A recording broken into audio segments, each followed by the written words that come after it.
Hello everyone, this is Mayuk Mazumdar and I'm back with another exciting session.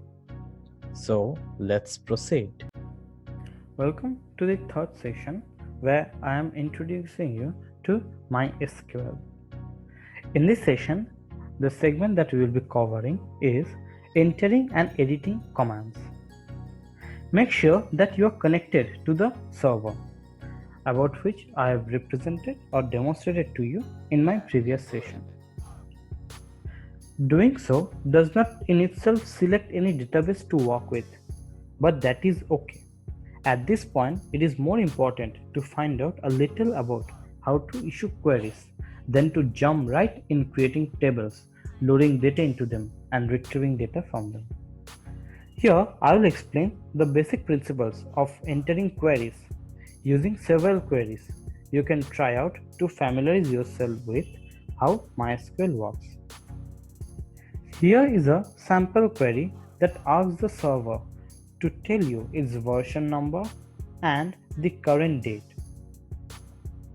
Type it in as shown here, following the MySQL prompt and press enter.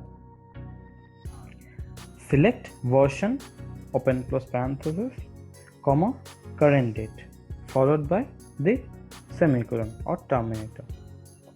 When you click on enter, you will get to see the version of MySQL server that is running and also the current date.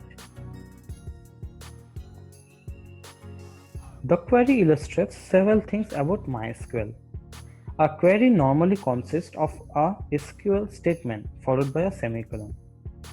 When you issue a query, MySQL sends it to the server for execution and displays the result, then prints another MySQL prompt to indicate that it's ready for another query.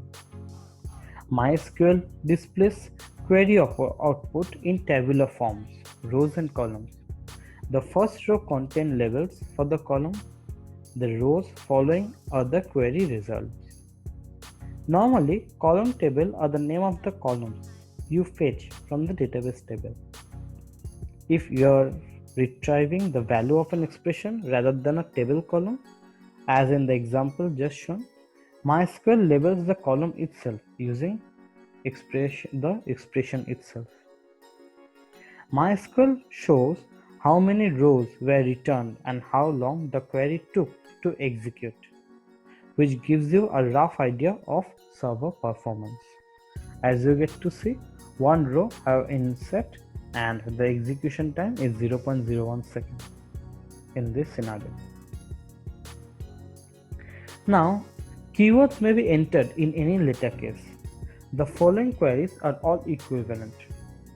If all in caps, or if all in lower cases, or mixed cases, it does not matter.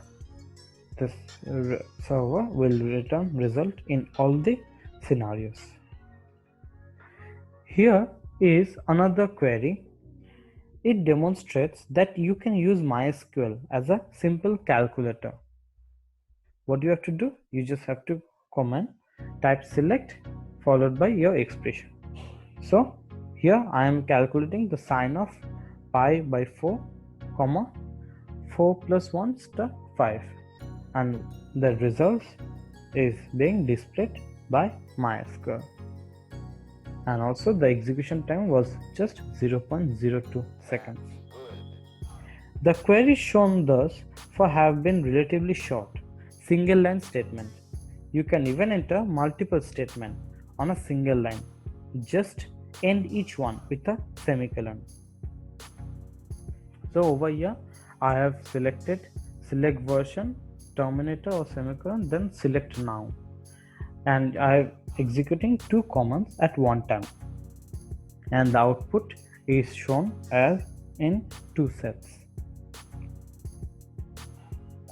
A query need not be given all on a single line, so lengthy queries that require several lines are not a problem. MySQL determines where your statement ends by looking for the terminating semicolon, not by looking for the end of the input line. In other words, MySQL accepts free format input. It collects input lines but does not execute them until it sees the semicolon. Here is a sample multi-line statement. In this example, notice how the prompt changes from the MySQL to over here empty after you enter the first line of a multi-line query. This is how MySQL indicates that it has not yet seen a complete statement and is waiting for the rest. The prompt is your friend because it provides valuable feedback. If you use the feedback, you can always be aware of what MySQL is waiting for. If you decide you do not want to execute a query that you are in the process of entering, cancel it by simply typing /c. Here too, notice the prompt. It switches back to MySQL after you type /c, providing feedback to indicate that MySQL is ready for a new query.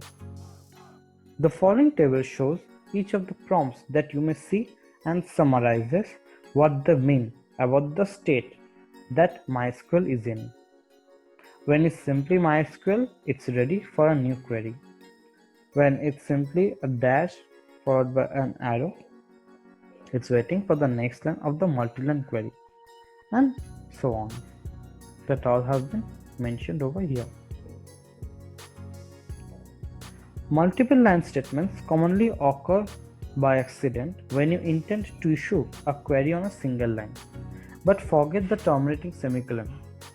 In this case, MySQL waits for more input. If this happens to you, you think you have entered a statement, but the only response is a dash followed by an arrow prompt. Most likely MySQL is waiting for the semicolon. If you don't notice what the prompt is telling you, you might sit there for a while before realizing what you need to do. Enter a semicolon to complete the statement and MySQL executes it. The quote and this arrow and the double quotes and this arrow prompts occur during the string collection. Other way of saying that MySQL is waiting for completion of a string. In MySQL, you can write strings surrounded by either a single quotation or a double quotation character. For example, within single quotes hello or within double quotes goodbye. And MySQL lets you enter strings that span multiple lines. When you see a single line followed by an arrow or a single quote followed by an arrow or a double quote followed by an arrow prompt, it means that you have entered a line containing a string that begins with a single quote or a double quote character. But you have not entered the matching quote that terminates the string. This often indicates that you have inadvertently left out a quote character. For example, select star from my table where name equal to, here my quote starts, Smith and age is less than 30, and then I have used the terminating semicolon, but MySQL is now waiting. If you enter this select statement, then press enter and wait for the result, nothing happens.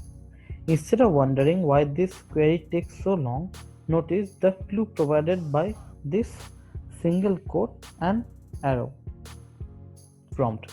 It tells you that MySQL expects to see the rest of an unterminated string.